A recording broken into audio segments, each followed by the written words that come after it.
we've had the good fortune to be involved in a lot of championships, and it's and we've had some great experiences. But to be able to do that in front of your own fans and in your own city, and with the possibility of actually winning a championship at home, I think that can be very, very exciting. And I mean, it's always exciting to win a championship, but if the opportunity exists to do it again in front of all of your family and all of your friends, and here in the middle of the city, then I think it would be a real great thing. So it's something that's very exciting. We're looking forward to it.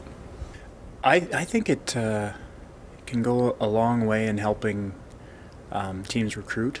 I think if recruits, the ones that want to play in championships anyway, if they really if that's important to them, then the prospect of winning a championship, just knowing that you've got an automatic in to the tournament, I think can be very attractive for young players. I think the other thing in some of the smaller areas, I think it's helped stimulate growth in female hockey to a certain degree. If again, it's a fairly high level of it's a high level of hockey in the women's game, and I think when youngsters get the opportunity to come out and watch some of these players and see what's possible, and their parents as well, see the level that's possible with female hockey players, I think they get excited about it. So it's kind of not unlike much smaller version, obviously, of the Olympics, but every Olympic year there's a spike right after that in terms of female involvement. So I obviously it'd be on a much smaller scale, but I think that there's probably a little mini spike there in the area that's surrounding that the city that the championship is hosted in. So I think I think it can do a lot for the growth, and it can do a lot for the development of a team. There's a lot of them, really, a lot of moments that are very exciting. But there's probably two, I think, that stand out the most, and those are always the ones where it's a little bit closer and anything can happen. It's one of those moments where you just don't know what the outcome is going to be. The first one would have been in Concordia, that first championship that we won. I think it was in 2000, and going into overtime and then into a shootout, and being down 2 goals and then coming back and scoring in our last three with our last 3 shooters, and Stacey McCullough, our goalie, shutting out their last 3 shooters. I mean, that was just that was a phenomenal way to finish and win a championship. It's so exciting, and Concordia was so powerful at that time. So to beat them was a real just a very exciting, memorable moment. The other one I remember is against Toronto, where it was just a seesaw battle. I think we got the first 2 goals, and this was in I believe this was in Regina.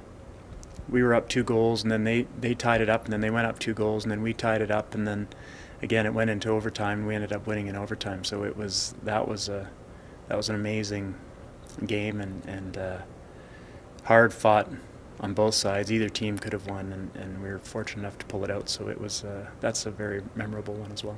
Well, I think like any program, we strive to be the best in everything that we do, and again, giving back is something that we feel very strongly about. And when we initially brought the announcement to the alumni that we wanted to host, or that we were going to be hosting nationals, we talked a lot about how we wanted to try and make this nationals the best that's ever happened to this point in CIS women's hockey, and so our alumni and their involvement will be a huge part of that. So I think the commitment that they're making in helping organize the event, and some of the things that they'll do for the event, as well as coming back, I think, and being involved, and being on the ice, and just having a presence there at certainly at our games anyway. I think we want to try and have the best alumni presence, generally speaking, as we've ever seen. So that, I think if we can achieve that, I think it'd be fantastic. I know we can, because it's a tremendous group of people, and a tremendous group of leaders and community members and whatnot. And it'll have a tremendous impact on our team, and I'm really looking forward to having them all there. It's going to mean a lot.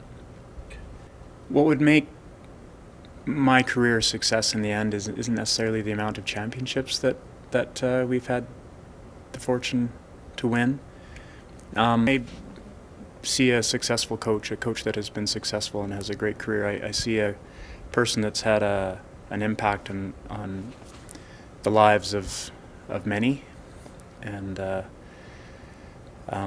my coach Claire Drake, of course, is I would consider he would be the model that I would be trying to do my best to try and emulate, and he's just the impact that he's had on so many different individuals, and a positive impact, and he's helped people grow, he's helped them mature, he's helped them learn how to be leaders, he's helped them learn how to be good people, and he's helped them learn how to give back to their community. All those kinds of things I think are far more important. So I would hope that whenever I decide to hang up my whistle, I would hope that it would, that I can look back and I can say, yeah, I think I had a positive impact on some of these people's lives, and if I can say that, then I'd be pretty happy.